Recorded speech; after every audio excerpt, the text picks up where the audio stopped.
안녕하십니까. 사회복지사 1급 시험 대비 핵심 요약 강의 인간행동과 사회환경 제1강 강의를 시작하도록 하겠습니다. 핵심 요약 강의는 이전에는 우리 컨텐츠에 있지 않았던 강의입니다.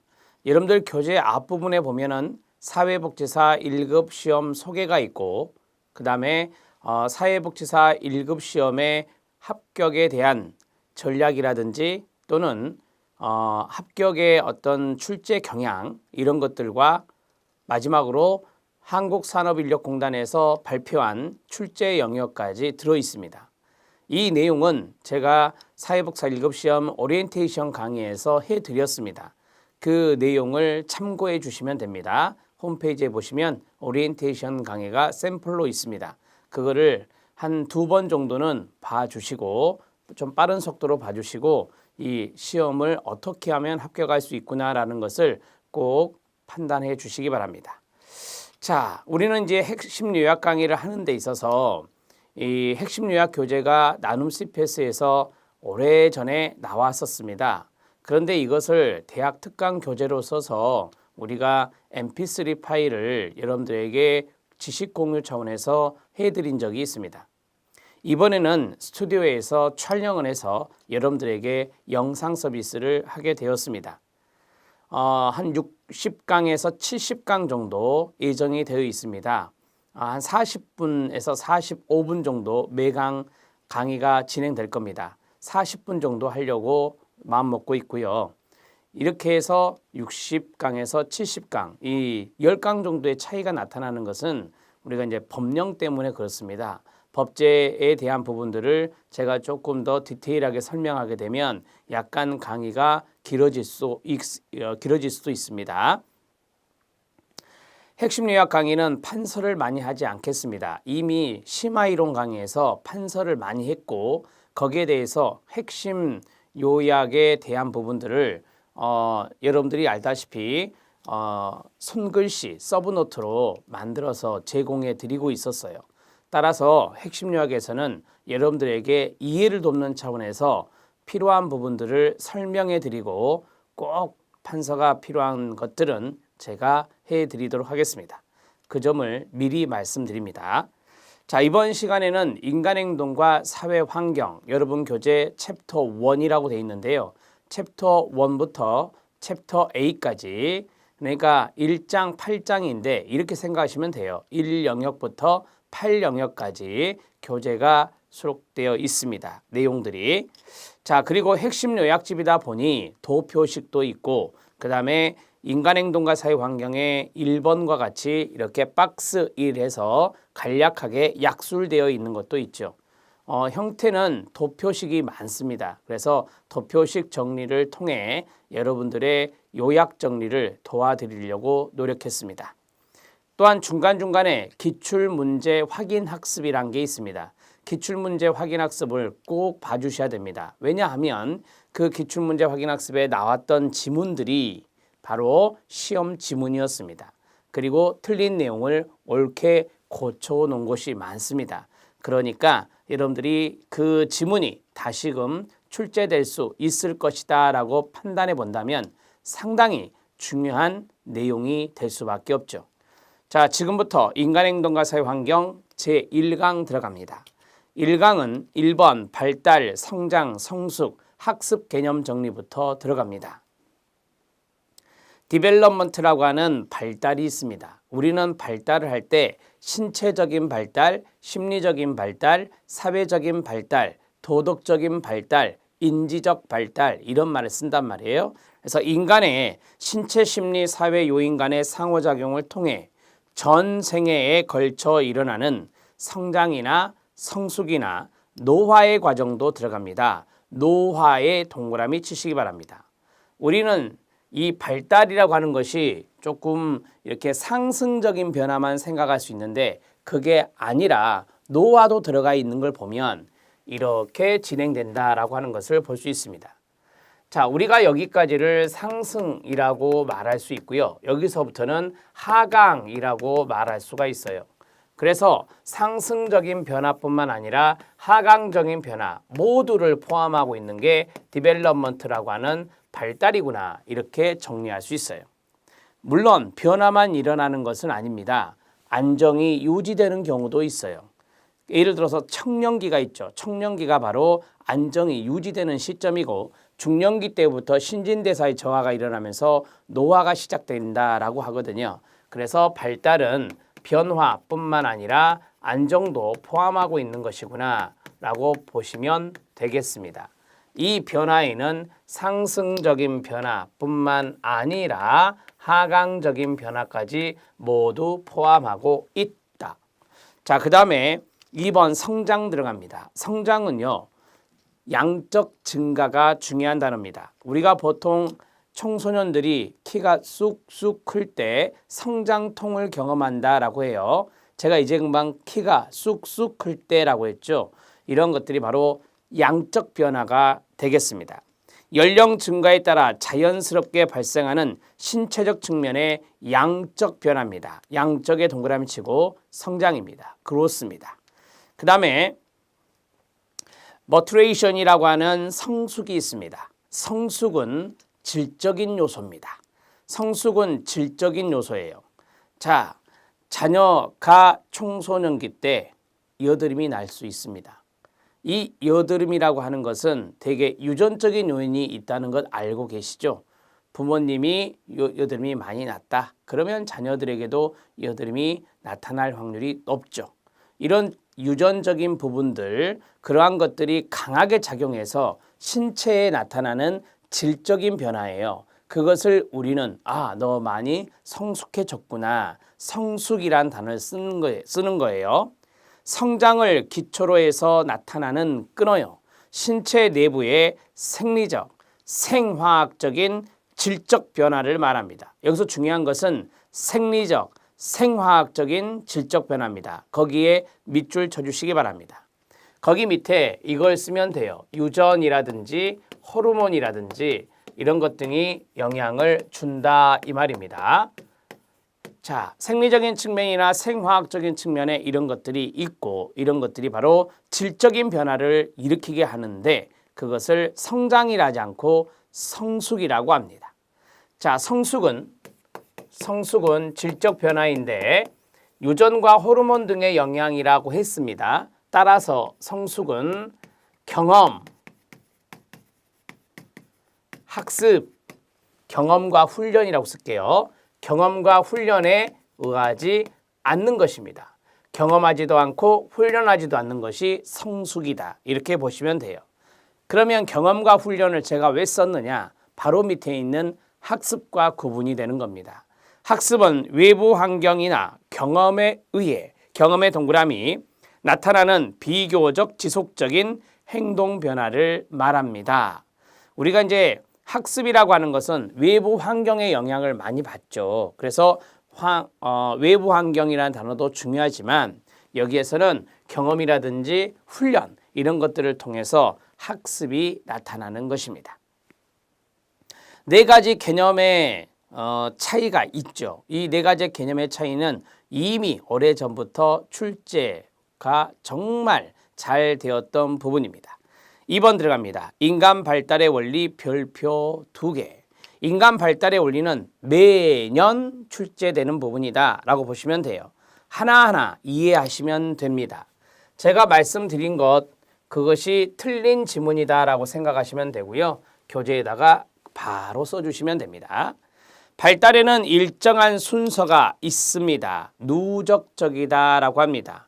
이행 과정이란 게 있어요. 앉고 그 다음에 서고 그 다음에 걷는 겁니다. 앉고의 1, 서고의 2, 걷는다의 3입니다. 이 순서대로 이루어진다라고 하는 것이 바로 1번입니다. 여러분 순서는 일정하다라는 뜻이잖아요. 순서, 발달의 순서는 일정하다. 그런데 이런 거 쓰셔야 돼요. 순서는 일정치 않다. 일정하지 않다. 그럼 이게 X가 된다 이 말입니다. 이렇게 정리하시면 됩니다. 자, 누적적이라는 말도 아시겠죠? 누적적. 자, 앉고 나서 그 다음에 선다. 그 다음에 걷는다. 그러면 걷는 시점에서는 모든 것이 다 이루어질 수 있는 겁니다. 이걸 누적적이라. 2번 발달은 일정한 방향으로 진행됩니다. 그러면 똑같은 방법으로 방향은 일정치 않다 그러면 X가 됩니다. 방향도 일정합니다. 상부에서 하부로 이루어지고 중심에서 말초로 이루어지는 겁니다. 그게 바로 일정한 방향입니다. 그러면 두미 발달부터 보죠. 상부에서 하부로. 상부는 머리 쪽이고 하부는 팔, 다리가 되겠습니다. 근원 발달이란 게 있습니다. 근원, 가까울 근, 멀 원자. 그러면 중심에, 즉 심장에서 가까운 것을 근위부라고 하고 심장에서 먼 쪽을 원위부라고 합니다. 그러면 가까운 쪽은 뭐가 되죠? 네, 중심. 여기는 말초가 되는 거예요.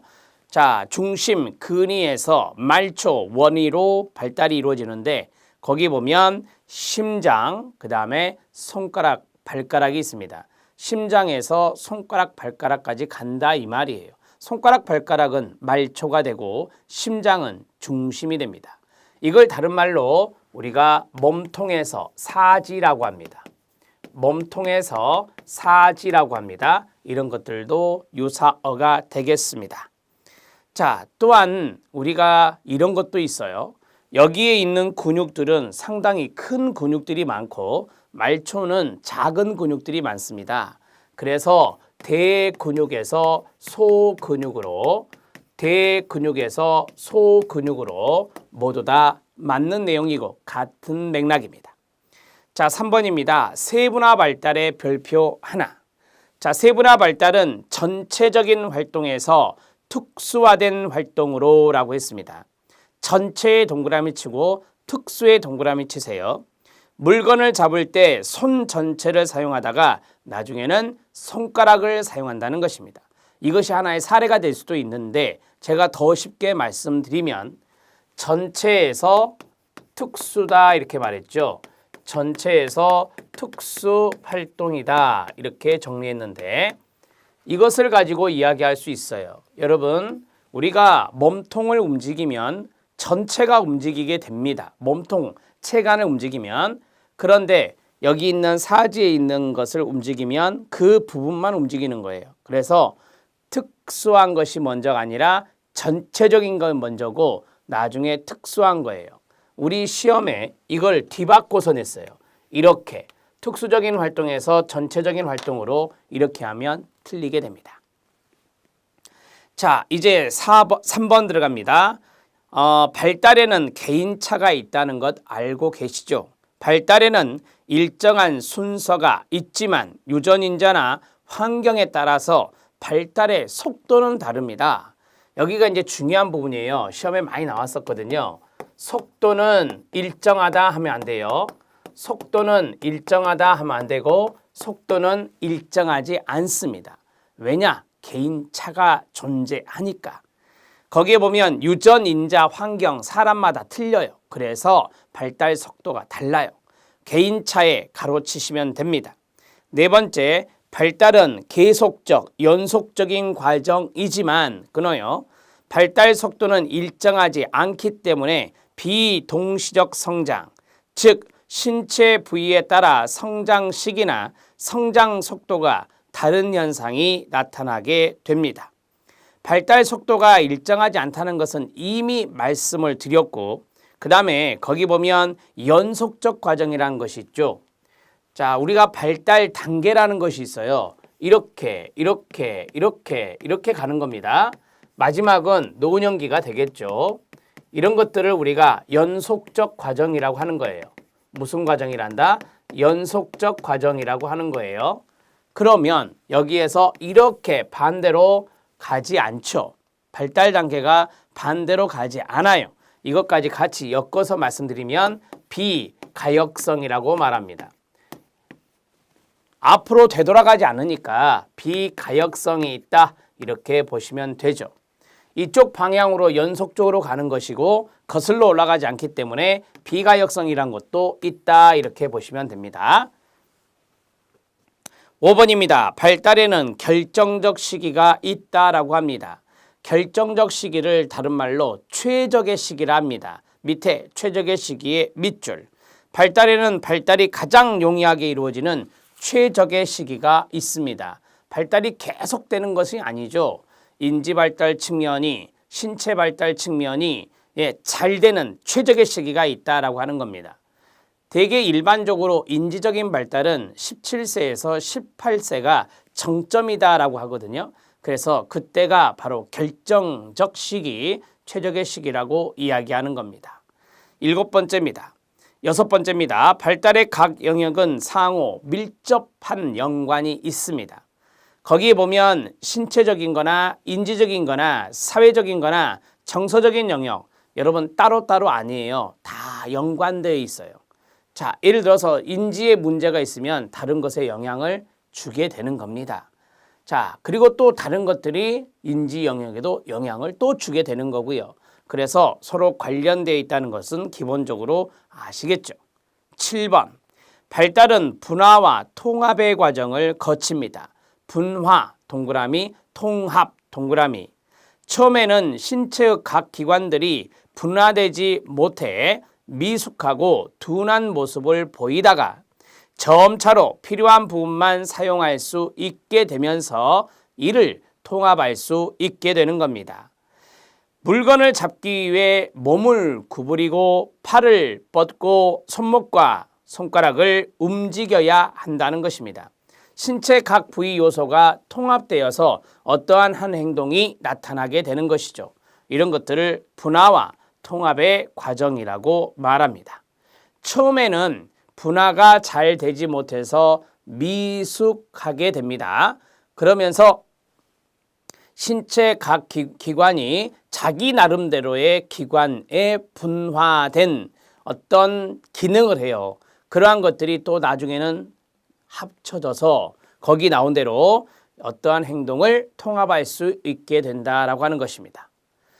우리 인간은요, 가장 먼저 분화가 되지 않습니다. 미분화의 과정을 거친다. 미분화가 됐다가 그 다음에 분화의 과정을 거치고 그 다음에 통합하게 된다. 이렇게 돼요. 통합하게 된다.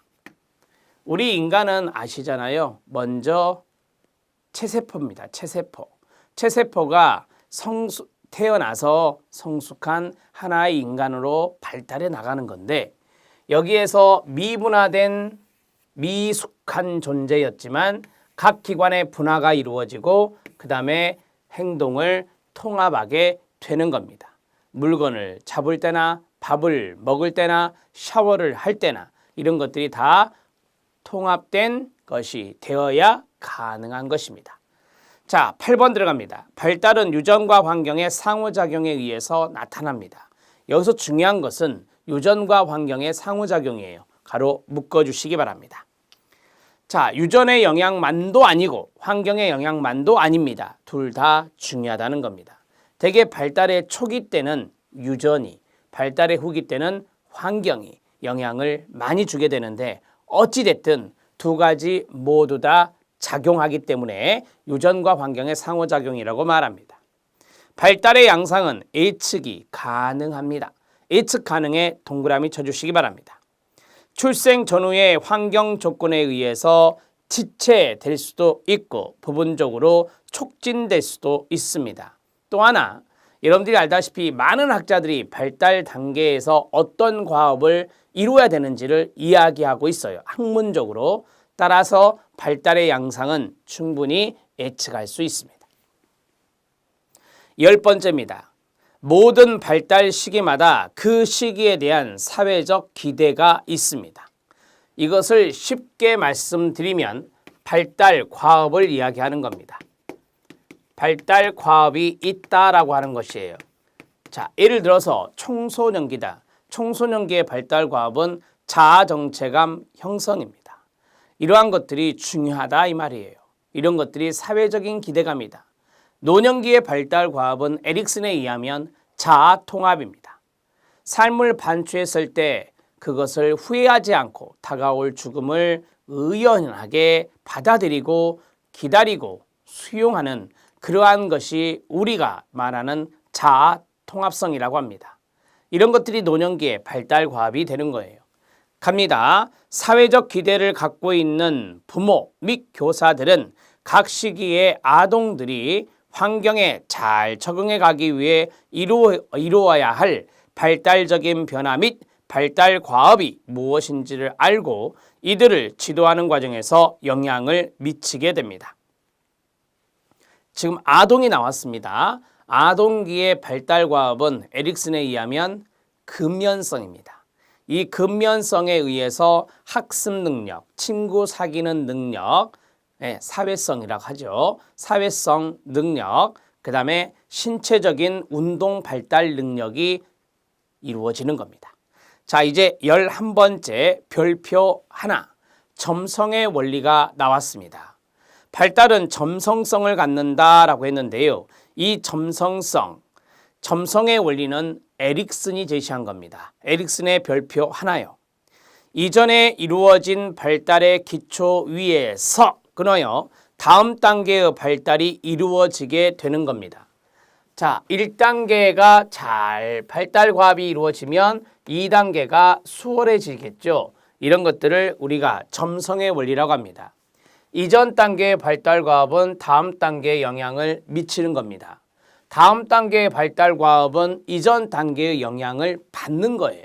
이런 것들을 우리가 점성의 원칙, 점성의 원리라고 합니다.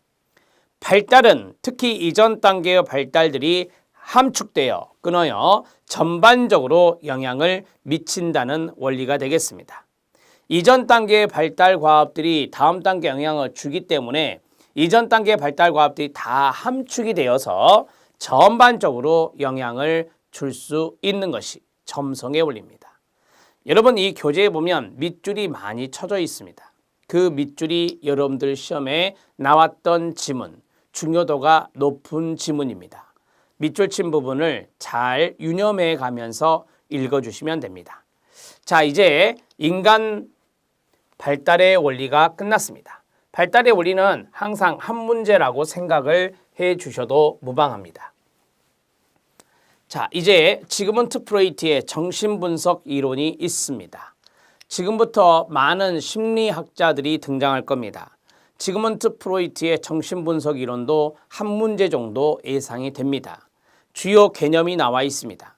정신의 구조가 있고요. 성격의 구조가 있습니다. 정신의 구조 3가지, 의식과 전의식과 무의식. 프로이드가 강조한 것은 무의식입니다. 무의식에 별표 쳐주시기 바랍니다. 성격의 구조 3가지, 원초와 자아, 초자아가 있습니다. 이드, 에고, 슈퍼 에고를 하는데 여기에서 완전 무의식 영역이 원초합니다. 그리고 지그문트 프로이트는 성적 본능과 충동을 강조했고 성적 본능 에너지를 리비도라고 이야기한 적이 있습니다. 따라서 원초가 중요한 대목입니다. 별표 쳐주시기 바랍니다. 자, 그 다음에 넘기시면 그림이 하나 있고 4번에 프로이드 정신분석 이론의 심리, 성적 발달 5단계가 있습니다. 심리, 성적 발달 5단계는 구, 항, 남, 잠, 생 이렇게 외우시면 됩니다. 앞 글자에 동그라미를 쳐주시기 바랍니다. 구강기, 항문기, 남근기, 잠복기, 생식기입니다. 여기에서 시험에 잘 나오는 것이 남근기입니다. 남근기에 별표 하나 쳐주시면 됩니다. 프로이드는 앞에서 제가 말씀드렸던 성적 본능 에너지의 리비도의 분포에 따라서 구강기부터 생식기까지 나눈 학자가 되겠습니다. 자, 그러면 지그문트 프로이트의 정신분석 이론 주요 개념 의식부터 보는데요. 우리가 이 정신의 구조를 이런 식으로 그림을 많이 보셨죠. 이게 이제 빙하라고 보시면 되는데 이게 바다 해수면이고 이게 의식이고 이 해수면 자체를 전의식이라 하고 그 다음에 바닷속 넓은 이곳을 우리는 무의식이라고 말합니다. 가장 많은 부분을 차지하고 겉으로 드러나지 않는 내면이 바로 무의식이 됩니다. 우리는 이것을 정신의 구조라고 알고 있고 이것이 바로 지형학적 구조가 됩니다. 지형학적의 밑줄 별표. 자, 의식 들어갑니다. 의식은 자각이란 단어가 중요합니다.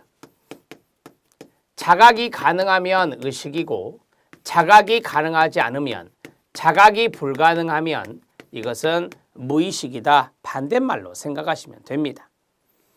의식은 개인이 현재 자각하고 있는 생각을 포함하며 끊어요. 현재 자각하고 있는 부분이다. 자각의 동그라미요.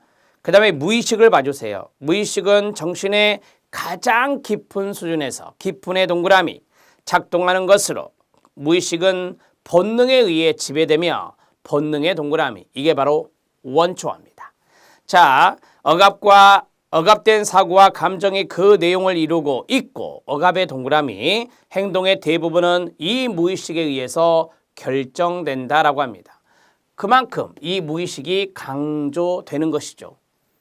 인간의 행동은 무의식이 결정한다. 무의식 결정론이라고 합니다. 무의식 결정론이라고 해요. 또한 여기 무의식은 거기 첫 번째 줄 마지막 본능에 의해 지배를 받습니다.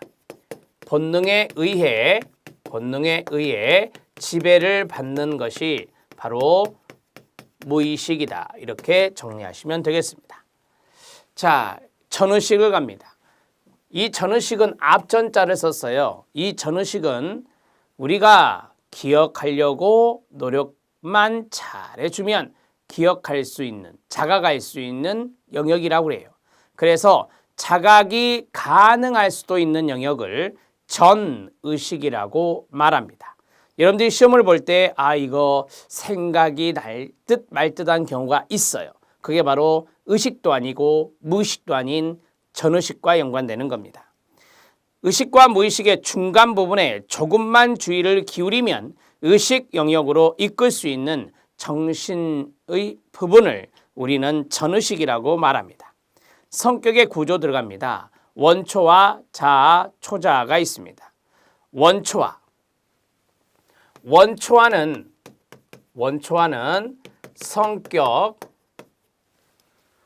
원초와는 성격의 구조에서 본능과 충동 이런 것들과 연관성이 있는 것입니다. 플레저 프린시플이라고 해서 쾌락을 추구하는 원리입니다. 원초와는 전체 무의식, 즉 완전 무의식과 연관성이 있습니다. 제가 앞에서 그랬죠. 이 무의식은 본능에 지배를 받는다라고 했어요. 그래서 완전 무의식 영역이다라고 보시면 되겠습니다. 원초화 들어갑니다. 완전히 무의식적이고 끊어요. 정신적 에너지의 저장소입니다. 그리고 본능 동그라미, 충동 동그라미 두 가지로 구성되어 있고, 근원적인 생물학적 충동, 저장, 쾌락의 원리입니다. 충동의 동그라미 치고요. 쾌락의 밑줄 치면 됩니다. 프로이드가 정신분석인으로서 가장 중요시하는 무의식 세계의 중요한 메커니즘이 바로 원초화가 됩니다. 그래서 프로이드 하면 무의식, 프로이드 하면 원초화, 이렇게 보시면 됩니다. 자, 프로이드가 강조했던 것이 심리성적 이론이라고 그랬죠. 그래서 성적 본능과 성적 충동 이런 것들을 강조했던 학자가 지그문트 프로이트입니다. 자아입니다. 자아는 에고우로서 현실의 원리입니다. 현실의 원리. 그 다음에 이 자아는 성격의 중재자가 됩니다. 성격의 중재자 역할을 담당하고 있습니다. 현실 원리에 따라 작동하는 성격의 의사결정 요소입니다. 현실의 원리 가로 묶어주세요. 사회 규범, 규칙, 관습과 같은 사회적 현실을 고려해서 행동을 결정합니다. 현실의 원리는 현실을 고려한다는 겁니다. 현실을 고려해서 어떠한 것을 결정하는 것은 바로 자아가 하는 일입니다. 즉각적인 만족을 추구하려는 원초화와 현실을 중재하는 역할이다. 성격의 중재자라고 말씀드렸습니다. 충동을 충족시키려는 원초화가 있고, 아니야, 기다려라고 하는 현실적인 주문이 있을 때 이 두 가지의 갈등이 나타나게 되고 이것을 중재하는 역할이 바로 자아다. 이렇게 정리하시면 됩니다. 초자아입니다. 초자아는 옳고 그름, 즉 도덕성과 관련성이 있습니다. 양심과 자아 이상으로 구성되어 있습니다. 양심과 자아 이상, 아이디얼입니다. 이것으로 구성되어 있다. 그 다음에 이 초자아는 완전의 원리, 도덕의 원리 이런 것들을 강조하는 것이 초자아입니다. 자, 초자아 들어갑니다. 초자아는 무엇이 옳고 그른가에 대한 옳고 그른가의 가로요. 이런 것들을 우리가 도덕성이라고 말할 수 있습니다. 사회적 기준을 통합하는 성격의 요소입니다. 2번 별표. 양심과 자아 이상으로 이루어진 정신 구조입니다. 우리는 상을 받으면 자아 이상을, 벌을 받으면 양심의 가책을 느끼게 됩니다. 이렇게 정리하시면 됩니다. 최고 단계입니다. 정신구조 최고 단계다. 고등법원 판사 역할을 한다. 판사는 옳고 그름을 판단하는 사람이에요. 그래서 판사 역할을 한다. 완전의 원리, 도덕의 원리와 연관성이 있다. 도덕적 목표와 완전을 추구한다. 쾌락보다 완전을 추구하고 끊어요. 현실보다 도덕과 이상적인 것을 추구한다라고 했어요. 중요한 키워드는 여기 다 있습니다. 다 들어가 있고요. 자, 이제 마지막으로 해야 될 것은 뭐냐? 성격의 발달은 이렇게 이루어집니다. 원초아가 먼저, 초자아가 나중에, 그 다음에 마지막 자아가 나중에, 그 다음에 초자아가 가장 마지막에 발달하게 되는 거죠. 1, 2, 3은 발달 순서입니다. 이것도 우리 시험에 출제가 되었습니다. 원초아, 자아, 초자아의 순서대로 발달한다. 꼭 알아놓으시기 바랍니다. 자, 그림이 하나 있습니다. 거기에 보면 모형이 있죠. 이 모형에서 여기 원초아를 보십시오. 원초아를 보면 아래 이렇게 동그라미 진하게 돼 있죠. 이런 것들을 보면 무의식 세계에 퐁당 빠져 있어요. 완전 무의식입니다. 그러면 여기 자아와 초자아는요, 완전 무의식이 아니라 부분적인 무의식입니다. 그래서 부분 무의식 영역이다. 이렇게 정리하실 수 있겠습니다. 자, 이제 지그문트 프로이트의 성격의 구조, 정신의 구조에 대해서 알아봤습니다. 이제 지그문트 프로이트의 심리성적 발달 5단계를 보겠습니다. 심리성적 발달 5단계. 자, 이 5단계는 구항남잠생이라고 말씀드렸습니다. 구항남잠생입니다. 모르시는 분 거의 없어요. 구강기, 항문기, 남근기, 잠복기, 생식기입니다. 5단계인데 여기 보면 12세에서 성인기 이전까지라고 했어요. 성인기 이전까지를 생식기라 했다. 여기의 의미는 뭔지 아십니까? 전 생애를 구분하지 않았다는 겁니다. 전 생애를 구분하지 않았다. 이게 바로 에릭 에릭슨과 다른 점이에요. 에릭슨은 노년기까지 해서 전 생애를 구분했는데 프로이드는 그렇지 않다. 구강기 때 중요한 것은 당연히 애착입니다. 애착이 형성되는 것이 중요하겠죠. 그렇지 않으면 구강 수동적 성격, 구강 공격적 성격이 나타나게 됩니다. 2단계 수유 경험은 후기 발달에 중요한 역할을 하며 특히 이유 방식이 가장 중요하며 애착 형성이 강조되는 시기입니다. 이때 문제가 되면 구강 수동적 성격과 구강, 여기는 의존적인 성격이겠죠. 자, 그 다음에 구강 공격적 성격, 상당히 헐뜯고 남을 헐뜯고 비판적이 되겠죠. 자, 이러한 성격이 나타나게 된다. 자, 이제 항문기 들어갑니다. 항문기는 배변 훈련이 중요합니다. 배변 훈련, 적절하게 대소변을 가려내는 것입니다. 자, 학문기의 잘못된 성격도 있습니다. 학문 폭발적 성격과 학문 보유적 성격이 이겁니다. 자, 부모에 의한 대소변 가리기 훈련은 이후에 성격 발달의 효과를 나타내게 됩니다. 잘못 발달된 성격이 있죠. 문제가 됐을 때 학문 보유적 성격, 학문 보유적 성격은 강박적입니다. 그래서 학문 강박적이라고 하고요.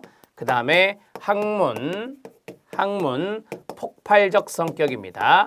학문 폭발적 성격은 상당히 지저분한 것입니다. 자, 이러한 성격이 형성되는 것이 학문기다. 학문 보유적 성격, 강박성, 완벽주의, 죄책감, 완고함, 인색한 성격입니다. 학문 폭발적 성격, 양가감정, 더러움과 지저분함, 반항, 분노, 가학, 피약성을 지닌 성격이 학문 폭발적 성격이 됩니다. 남근기입니다. 남근기는 컴플렉스를 해결하는 것이 중요합니다. 컴플렉스 해결. 남자아이는 오이디푸스 컴플렉스, 남자아이는 오이디푸스, 그 다음에 여자아이는 엘렉트라 컴플렉스입니다. 자, 우리는 이 컴플렉스가 프로이드에서 이 컴플렉스가 바로 이성 부모에 대한 사랑, 이성 부모에 대한 사랑, 이런 것들이 바로 아이들이 경험하는 컴플렉스라고 이야기할 수 있고 슬래시하고요. 이때 초자아가 발달하게 됩니다. 초자아가 발달한다. 이렇게 쓰시면 되겠습니다. 남근기 봅니다. 남아. 오이디푸스 컴플렉스가 나왔는데 이 남자아이는 어떤 것이 느껴지냐, 어떤 현상이 나타나느냐, 거세, 불안 현상입니다. 거세, 불안 현상, 엘렉트라는 남근, 선망 현상이 나타납니다. 교재에 있으니 써드렸습니다.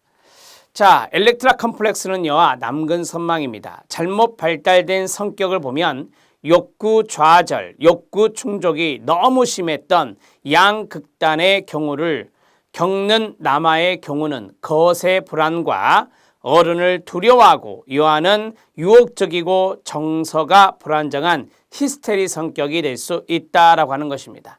그냥 여러분들이 여기에 있는 것들만 정리하셔도 됩니다.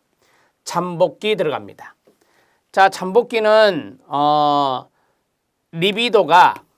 리비도가 잠복되는 겁니다. 성적 본능 에너지가 잠복된다. 그러면 동성 친구와의 관계, 이성 친구가 아니라 동성 친구와의 관계가 중시되고 이때 바로 성적 욕구의 잠복으로 인해 승화라고 하는 승화 현상이 나타나게 되는 것입니다. 이 승화는 리비도의 잠복과 연관성이 있다라고 보시면 되겠네요.